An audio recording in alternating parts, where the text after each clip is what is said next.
नमस्कार दोस्तों, स्वागत है अपनी YouTube channel top trending GK में। दोस्तों इस वीडियो में देखने वाले हैं आरआरबी एनटीपीसी 16 फरवरी 2021 को जो प्रथम पारी में एग्जाम कंडक्ट हुआ है, जिसमें जो 40 जीके के सवाल पूछे गए थे, तो टोटल सवाल मिल चुके हैं और ये सभी 40 सवाल अपन एक्स्ट्रा फैक्ट सहित कवर करने वाला है। तो काफ़ी इंपॉर्टेंट वीडियो है, किसी भी एग्जाम के लिए बने रहेगा वीडियो के एंड तक। पीडीएफ फाइल के लिए आपको टेलीग्राम चैनल ज्वाइन करना होगा। टेलीग्राम चैनल के लिए डिस्क्रिप्शन बॉक्स में लिंक है, लिंक से ही ज्वाइन करना। अदरवाइज फैक्ट चैनल यदि आप सर्च करके ज्वाइन करेंगे तो ज्वाइन हो सकता है। इन सभी कैंडिडेट का बहुत बहुत धन्यवाद जिन्होंने रियल और ऑथेंटिक सवाल है वो टेलीग्राम पर सेंड किए हैं। आप भी अपने से अपने पूछे गए सवाल भेज सकते हो, इसके लिए आपको टेलीग्राम से जुड़ना होगा। सवाल कंटिन्यू करें उससे पहले मैं आपको बता दूं, जिन भी कैंडिडेट का अभी एनटीपीसी का एग्जाम नहीं हुआ है या फिर अन्य किसी भी सेंट्रल या स्टेट गवर्नमेंट एग्जाम की तैयारी कर रहे हैं, तो आपका कंसेप्ट कितना ही कवर हो जाए।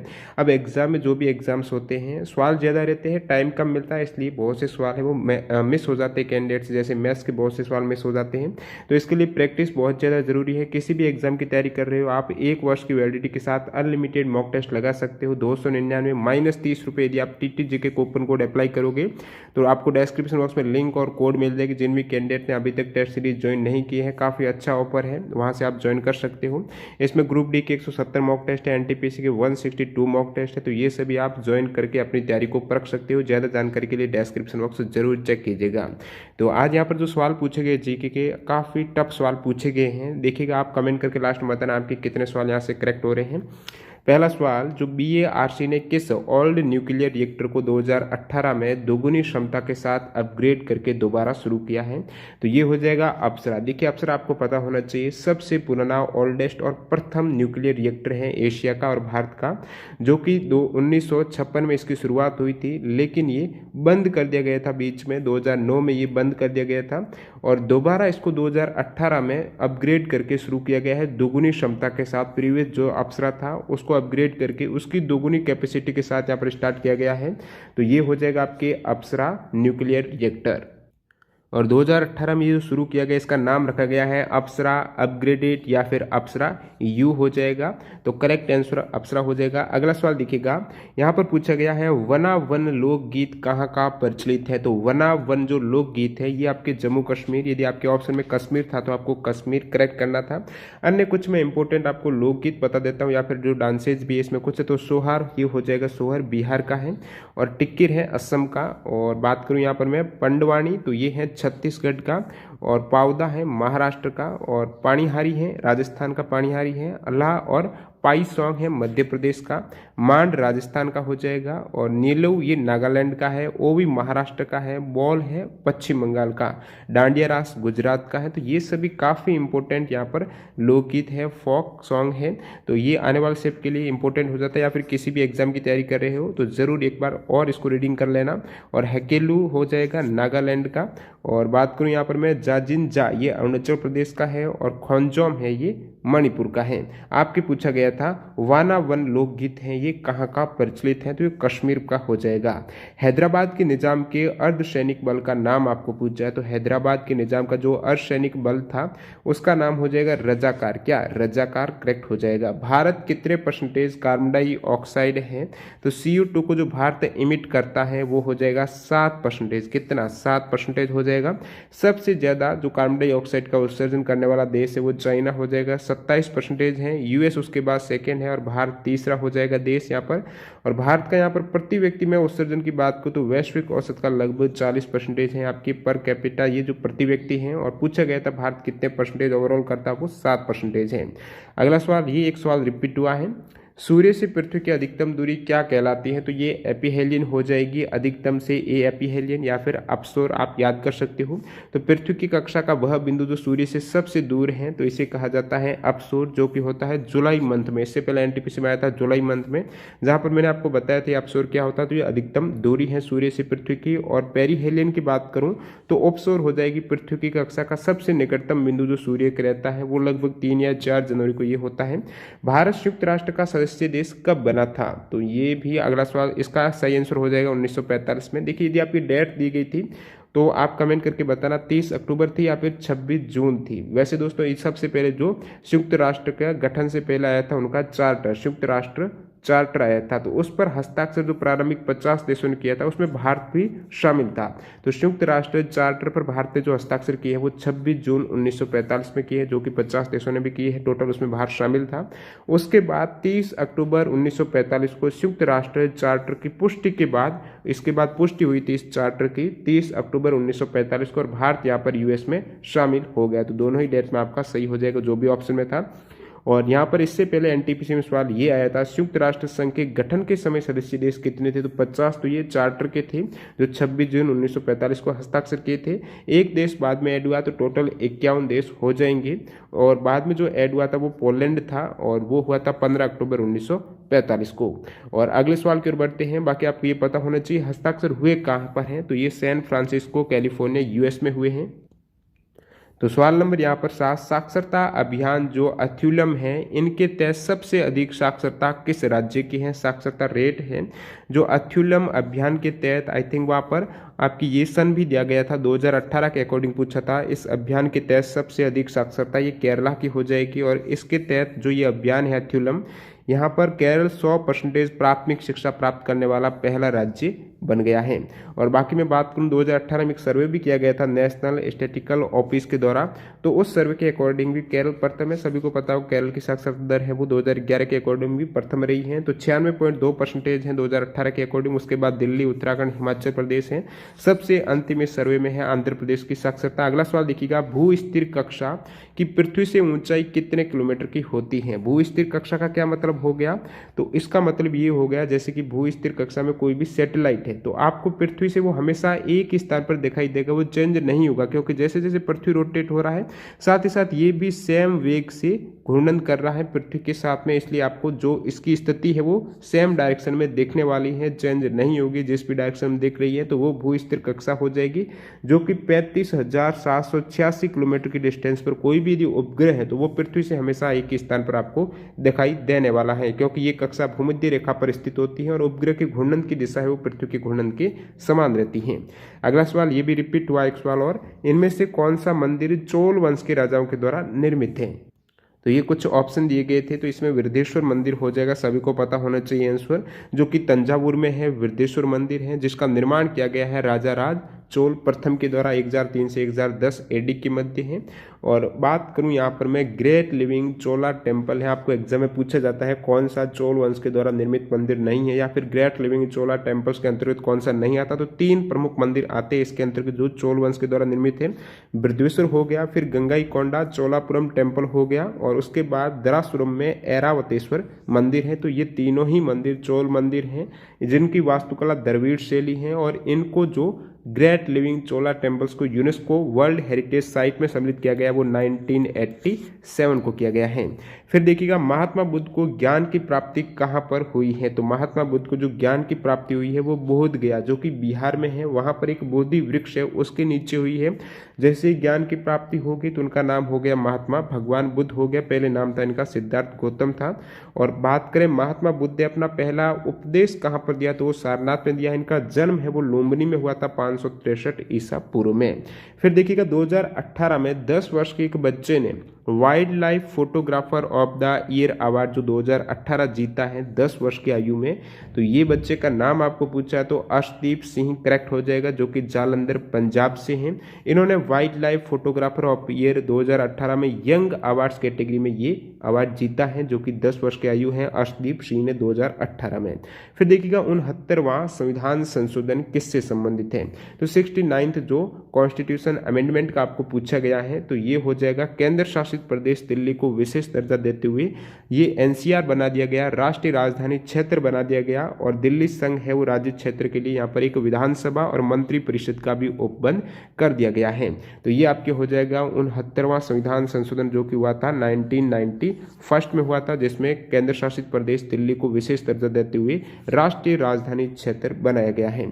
अगला सवाल देखिएगा, फाइल या फोल्डर को कंप्यूटर का सवाल है, रीनेम करने के लिए किसी भी फाइल को फोल्डर को कौन सी फंक्शन की काम में आती हैं। तो रीनेम के लिए फंक्शन की F2 हो जाएगी।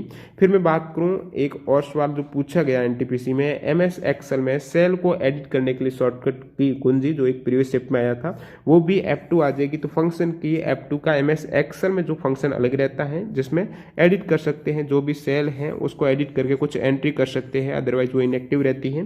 तो F2 है ये रीनेम करने के लिए, यहाँ पर फाइल फोल्डर को आपका करेक्ट हो जाएगा। बाकी जितने भी यहाँ पर फंक्शन की है तो टोटल जो 12 फंक्शन की उनका आपको पता होना चाहिए क्या काम आती है कौन सी की। F1 है तो डिस्प्ले हेल्प है, हेल्प के लिए F1 की हो जाएगी, यूनिवर्सल हेल्प के लिए F2 रीनेम का आ जाएगी। इसके साथ और कंबाइनेशन की बात करें तो माइक्रोसॉफ्ट वर्ड में कंट्रोल के साथ F2 करेंगे तो प्रिंट प्रीव्यू विंडो खुलकर आता है। F7 है ये सर्च टूल के लिए है, सर्च टूल यहाँ पर ओपन होता है। F4 जो फंक्शन की है इंटरनेट एक्सप्लोरर जो वेब ब्राउजर है और उसमें F4 ओपन और क्लोज करने के लिए जो भी एड्रेस बार है वहां पर काम ये ली जाती है। F5 है सभी को पता होगा रिफ्रेश करने के लिए F5 हो जाएगी। तो ये सभी फंक्शन की काफ़ी इंपॉर्टेंट है। इसमें एक और पूछा जाता है F7 का बहुत बार एग्जाम आता है, वेरी वेरी इंपॉर्टेंट है। तो स्पेलिंग और ग्रामर चेक करने के लिए F7 हो जाएगी। और फिर यहाँ पर बात करूँ एक और फंक्शन की जो F12 रहती है। बाकी ये F10 है एक्टिव मेनू बार को एक्टिव करने के लिए। F11 है ये एग्जिट फुल स्क्रीन रहती है उसमें एंटर करने के लिए और उसको एग्जिट करने के लिए F11। फिर F12 रहती है, इसका अलग अलग वैसे F12 सेव एज का काम करेगी, किसी भी फाइल फोल्डर को है अलग नाम से सेव करना है अलग डायरेक्टरी में तो F12 फंक्शन की है ये काम में ली जाती हैं। और अगले सवाल की ओर बढ़ते हैं। सवाल नंबर 14 है रुपी का जो सिंबल है, रुपी का सिंबल कौन सा, ये आप देख पा रहे हो ये वाला जो सिंबल है इसको किसने डिजाइन किया है, तो डिजाइन किया है डी उदय कुमार ने। कब किया था, 2010 में इसको स्वीकार किया गया ये रुपी वाला सिंबल। आस्की की फुल फॉर्म यहाँ पर एक फुल फॉर्म पूछी गई है कंप्यूटर से, तो ये American standard code for information interchange हो जाएगा आस्की की फुल फॉर्म। एक सवाल पूछा गया आपके IRNSS जो 1G सैटेलाइट है ये कौन से नंबर का नेविगेशन उपग्रह है, तो नेविगेशन उपग्रह में इसका नंबर है 7वां। IRNSS जो सीरीज है उसके तहत ये 7वां उपग्रह है जो 1G है। तो इसकी शुरुआत कहाँ से होती है, तो 1A से होती है। आप देख सकते हो IRNSS 1A है जो कि सबसे पहले 2013 में लॉन्च किया गया, ये इस रॉकेट का नाम है। उसके बाद 1B आया था 2014 में, फिर तीसरा 1C, चौथा 1D, पांचवा 1E, छठा 1F और आपको जो पूछा है ये 1G हो जाएगा जो कि लॉन्च हुआ है 28 अप्रैल 2016 को PSLV C-33 जो यहाँ पर लॉन्च व्हीकल है उसके द्वारा। और यहाँ पर इसके बाद G के बाद 7वां के बाद 8वां H आया है, फिर आपके I भी आया है। तो ये आपको पता होना चाहिए कौन सा किस नंबर पर है, अल्फाबेटिकली ऑर्डर में है, G7 से हो जाएगा। बढ़ते हैं अगले सवाल की ओर। सवाल नंबर 17, 2018 में लॉन्च हुए संयुक्त राष्ट्र प्रोग्राम REDD की फुल फॉर्म क्या हो जाएगी, तो यूनाइटेड नेशंस का एक प्रोग्राम है REDD जिसकी फुल फॉर्म आपको पूछी गई है reducing emissions from deforestation and forest degradation, ये इसकी फुल फॉर्म हो जाएगी। एक बार और देख लीजिएगा, reducing emissions from deforestation and forest degradation इसकी फुल फॉर्म है। तो ये एक यूनाइटेड नेशंस का प्रोग्राम है जिसका हेडक्वार्टर जेनेवा स्विट्जरलैंड में है और इसका जो सहयोगी कार्यक्रम है ये यूनाइटेड नेशंस का जो एजेंसी है FAO, UNDP और UNEP का ये सहयोगी संयुक्त एक प्रोग्राम है। ई गवर्नेंस पर जो 23वां राष्ट्रीय सम्मेलन है ये कहाँ पर हुआ है, तो ये हुआ है दोस्तों मुंबई में। कब हुआ है, 7 और 8 फरवरी 2020 को मुंबई में हुआ है ई गवर्नेंस पर 23वां राष्ट्रीय सम्मेलन जिसकी थीम है वो है डिजिटल ट्रांसफॉर्मेशन।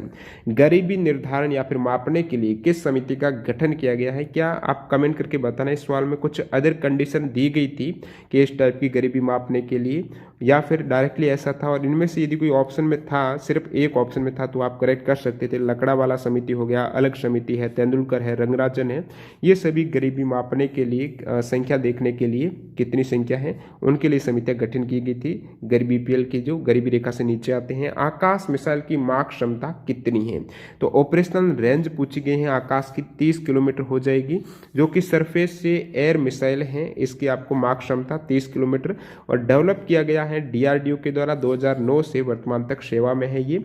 नेक्स्ट में देखिएगा यहाँ पर सोडियम बाइकार्बोनेट का आपको सामान्य नाम पूछा है तो बेकिंग सोडा हो जाएगा, फॉर्मूला रहता है NaHCl CO3 है। ये रिपीट हुआ और सभी को पता होगा, इजी सवाल था। बिना बुझे हुए चूने की बात करूं, जो क्विक लाइम रहता है इसका बहुत बार पूछा जाता है, कैल्शियम ऑक्साइड हो जाएगा।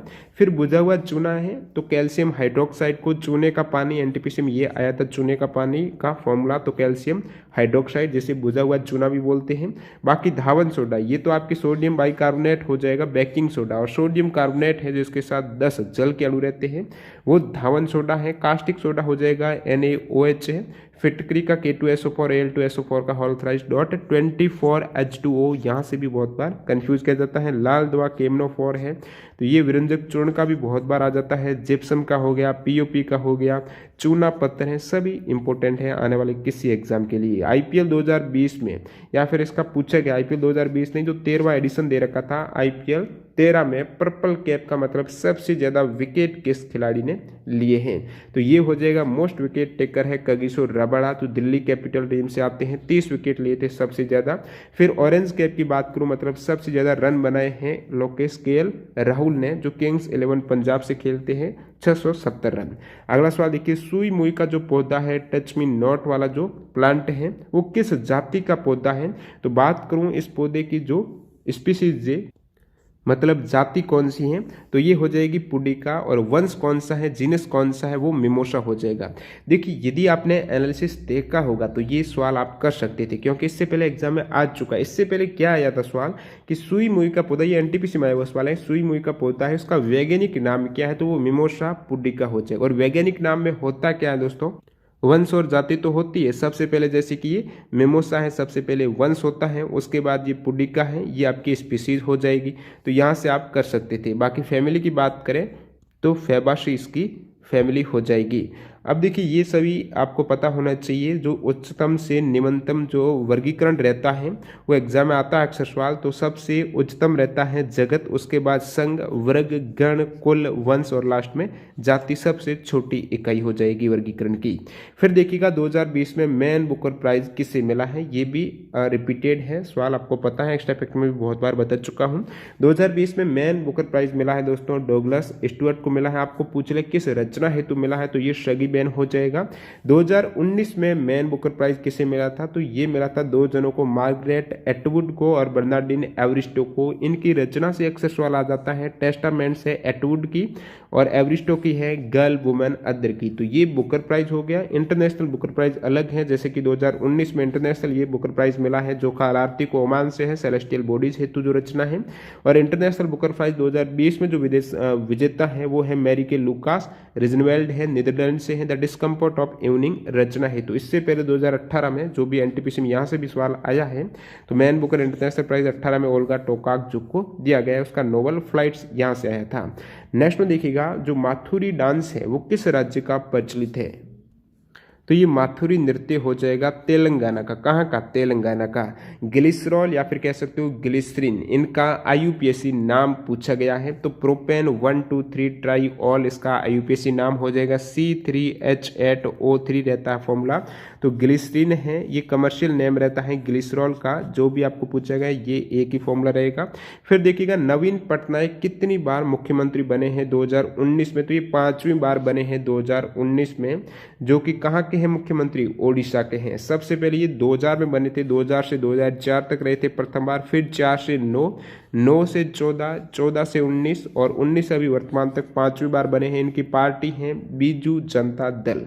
आपको यदि सवाल पूछ ले, बहुत बार एग्जाम में आता है ये सवाल, सबसे लंबे समय तक मुख्यमंत्री कौन रहे हैं, तो नाम है पवन कुमार चामलिंग, सिक्किम के मुख्यमंत्री रहे हैं, 24 वर्ष 165 दिन इनका कार्यकाल।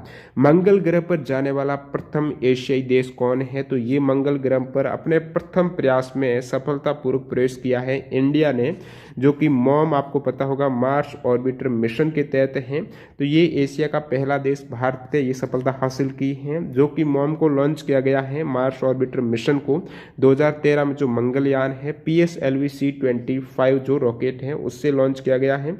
और अपने पहले प्रयास में ये 24 सितंबर 2014 को मंगल ग्रह की कक्षा में इसने प्रवेश किया था, और भारत ऐसा पहला देश बन गया है जो कि वर्ल्ड वाइड अपने पहले प्रयास में मंगल ग्रह की कक्षा में प्रवेश किया है। पहले प्रयास में ऐसा पहला देश है, बाकी इससे पहले भी US वगैरह हैं, लेकिन भारत यहाँ पर एशिया की बात करें तो ये प्रथम देश हो जाएगा।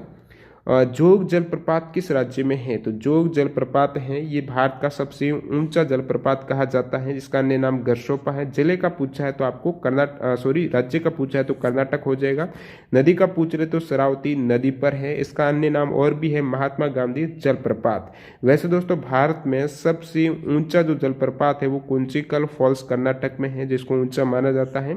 देखिए जोग जलप्रपात जो गिरता है ना, जो बीच में पहाड़ आ जाता है, टकराते हुए गिरता है, इसलिए इसको कहीं कहीं ऊंचा नहीं माना जाता है और कुंचिकल को माना जाता है ये डायरेक्ट फॉल करता है पर्वत से।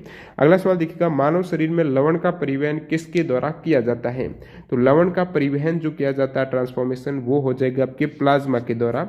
जो लवण साल्ट रहता है, साल्ट के यहाँ पर ट्रांसफॉर्मेशन के लिए प्लाज्मा हो जाएगा जो कैरी करता है वाटर को, साल्ट को और एंजाइम को। और प्लाज्मा की एक मुख्य भूमिका क्या रहती है? वैसे तत्व हैं जितने भी, हार्मोन हो गया, प्रोटीन हो गया, जिस भाग में शरीर को इनकी आवश्यकता रहती है वहां तक ही पहुंचने का कार्य प्लाज्मा हो जाएगा, जिसमें लवण भी आता है। अगला सवाल देखिएगा, ये भी बता चुका हूं मैं आपको, भारत वन स्थिति रिपोर्ट 2019 है जो ISFR 2019 के अकॉर्डिंग सर्वाधिक वन आवरण प्रतिशत वाला राज्य कौन सा है? प्रतिशत वाला बहुत बार बताया, बहुत से कैंडिडेट यहाँ पर कंफ्यूज होगी, मध्य प्रदेश कर दिया होगा, लेकिन ये प्रतिशत का पूछा गया है। मतलब जितना भी उस राज्य का क्षेत्रफल है उस क्षेत्रफल के अकॉर्डिंग जो वन आवरण है वो सबसे अधिक रह जाएगा आपकी मिजोरम का 85.41% है। अरुणाचल प्रदेश उसके बाद आ जाएगा, फिर आ जाता है मेघालय, मणिपुर, नागालैंड, तो ये मिजोरम हो जाएगा। आपको पूछ रहे सर्वाधिक वन क्षेत्रफल किसका, तो वो MP का है। और ये सभी पांचों आपको नाम पता होना चाहिए, टॉप 5 में कौन से आते हैं। यहाँ से अक्सर सवाल आ जाओ NTPC में कौन सा टॉप 5 नहीं है। इस प्रकार मध्य प्रदेश, अरुणाचल प्रदेश, छत्तीसगढ़, उड़ीसा, फिर महाराष्ट्र है। और सर्वाधिक वन क्षेत्रफल में जो वृद्धि होती है वो कर्नाटक में हुई है, फिर आंध्रा में, केरला में और जम्मू में है। टोटल ये आप क्षेत्रफल याद कर सकते हो। फिर देखिएगा आप 1939 में किस ब्रिटिश वायसराय या फिर जो गवर्नर जनरल हैं उन्होंने प्रमुख भारतीय कांग्रेस नेताओं से परामर्श किए बिना युद्ध में भारत की सेना के प्रवेश की घोषणा कर दी थी?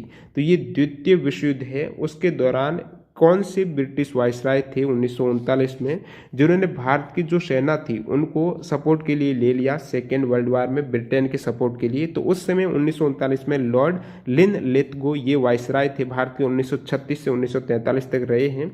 इन्होंने बिना किसी भारतीय कांग्रेस नेताओं के परामर्श से जो भी युद्ध थे, सैनिक थे, उनको सेकेंड वर्ल्ड वार में सहायता के लिए प्रवेश की घोषणा कर दी। देखिए इंग्लैंड है वो धुरी राष्ट्र हो जाएगा, जो एक्सिस पावर है उनके विरुद्ध में युद्ध लड़ा था इंग्लैंड ने। धुरी राष्ट्र कौन से हैं? जर्मनी, इटली, जापान है। और ये मित्र राष्ट्र हो जाएगा अमेरिका, सोवियत संघ, इंग्लैंड है, इनका साथ दिया था। फिर भारत का इन्होंने सपोर्ट लेने के लिए डायरेक्टली सैनिकों को घोषणा कर दी शामिल करने के लिए, वो थे लॉर्ड लिन लिथगो।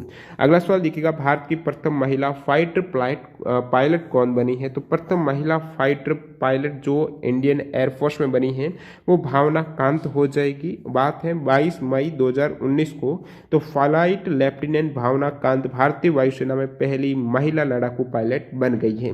वैसे इससे पहले जो ट्रेनिंग के लिए गई थी वो 3 भारतीय महिला प्रथम जो फाइटर पायलट में वो थी मोहना सिंह, अवनी चतुर्वेदी और भावना कांत हैं। और सबसे पहले ये बन गई है 2019 में ट्रेनिंग खत्म होने के बाद, इनके बाद ये भी। और बात करूं यहाँ पर गणतंत्र दिवस परेड में हिस्सा लेने वाली पहली महिला फाइटर पायलट कौन है? तो ये भी भावना कांत हो जाएगी। आपको पूछ ले राफेल उड़ाने वाली प्रथम भारतीय महिला पायलट है शिवांगी सिंह। देखिएगा अगला सवाल, किस योजना को नाबार्ड के द्वारा संचालित किया जा रहा है? काफी टफ सवाल था। अम्ब्रेला योजना, देखिए आप ऑप्शन से कर सकते थे, बाकी यदि आपको पता होगा रोजगार योजना है, ऑप्शन को आप अलग कर सकते थे। PM जीवन ज्योति योजना है, यदि पता था नाबार्ड जो कृषि का कार्य करती है तो उसमें अम्ब्रेला योजना विषम दिखेगा तो आप उसको आंसर कर सकते थे। अम्ब्रेला योजना है ये, अम्ब्रेला इसका पूरा नाम programme on natural resources management. देखिए अम्ब्रेला योजना एक अलग है जो कि दिव्यांग व्यक्तियों के लिए स्कॉलरशिप की रही है, एक पुलिस विभाग के लिए भी रही है, लेकिन जो ये पूरा नाम हो जाएगा umbrella programme on natural resources management UPNRM है। ये है नाबार्ड के द्वारा ग्रामीण विकास के आजीविका में सुधार के लिए ये नाबार्ड के द्वारा संचालित योजना है 2007-8 में, जिसको GDC के सहयोग से लॉन्च किया गया था। अगला सवाल देखिएगा, वाटर पाइप किससे बना होता है? ये थोड़ा इजी रह जाएगा आपके लिए, पॉलीविनाइल क्लोराइड PVC का बना रहता है। महारत्न कंपनी बनने के लिए आवश्यक शर्त क्या होनी चाहिए? सभी ने 10 नाम रट रखे थे, ये भी आपको पता होना चाहिए। महारत्न कंपनी बनने के लिए आवश्यक जो कंडीशन रहती है उसमें आपको एक सही करना था। देखिए एक तो ये पहले से नवरत्न कंपनी होनी चाहिए, ये कंडीशन रहती है। फिर कंपनी को सेबी के नियम रहते हैं। सेबी कौन सी संस्था होती है? जो कि शेयर मार्केट का सारा कंट्रोल इनके पास में होता है। एनएसई बीएसई है, वो सारा सेबी के द्वारा ही नियम बनाए जाते हैं। तो सेबी नियमों के अंतर्गत भारतीय स्टॉक मार्केट है, जो शेयर बाजार है, उसमें ये कंपनी पंजीकृत उनका शेयर होना चाहिए स्टॉक मार्केट में। और सेबी के द्वारा तय की गई सीमा के अनुसार कुछ शेयर रिटेल निवेशक आम जनता है उनके पास कुछ इनके स्टॉक होने चाहिए। और फिर मैं बात करूँ अन्य कंडीशन की, लास्ट पिछले 3 वर्ष में कंपनी का जो औसत वार्षिक टर्न ओवर रहता है वो 25,000 करोड़ रुपए से अधिक का होना चाहिए। साथ ही साथ पिछले 3 वर्षों के दौरान कंपनी की कुल औसत वार्षिक जो संपत्ति रहती है वो 15,000 करोड़ रुपए से अधिक होनी चाहिए। फिर इनके साथ ये भी कंडीशन है कि प्रीवियस जो लास्ट 3 वर्ष हैं उसके दौरान कंपनी का जो वार्षिक शुद्ध लाभ है ये भी 5,000 करोड़ से अधिक होगा। और ये एक कंपनी अंतर्राष्ट्रीय बाजार में अपना महत्वपूर्ण उपस्थिति दर्ज होनी चाहिए, नाम होना चाहिए, तो वो महारत्न कंपनी बनने की योग्यता में आ जाएगी, जैसे कि 10 कंपनियां हैं वर्तमान में।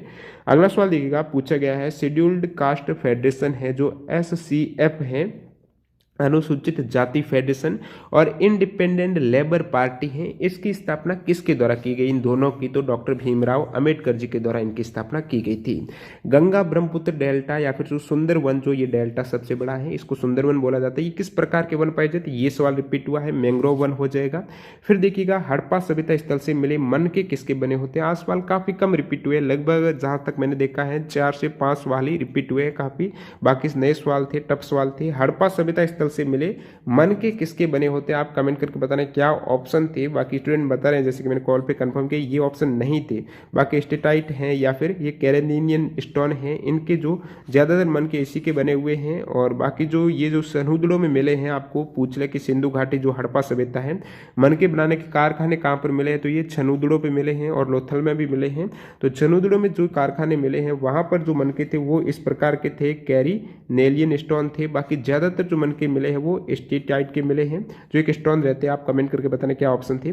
फिर देखिएगा अंतिम सवाल की ऑनलाइन वीडियो कॉलिंग या मीटिंग के लिए कौन सा ऐप है? देखिए जूम वगैरह था, गूगल मीटिंग, आप कमेंट करके बताना। इसमें ऑप्शन क्या थे? ऑप्शन नहीं मिले इस सवाल की, कुछ अजीब ऑप्शन थे स्टूडेंट बता रहे हैं। तो इस प्रकार टोटल यहाँ पर मैंने आपको 40 एग्जैक्ट सवाल बता दिए हैं। तो इस मेहनत के लिए दोस्तों लाइक जरूर बनता है। और बहुत से कैंडिडेट ऐसे हैं, वीडियो तो देख लेते हैं, लाइक भी कर देते हैं, लेकिन चैनल को सब्सक्राइब नहीं करते हैं।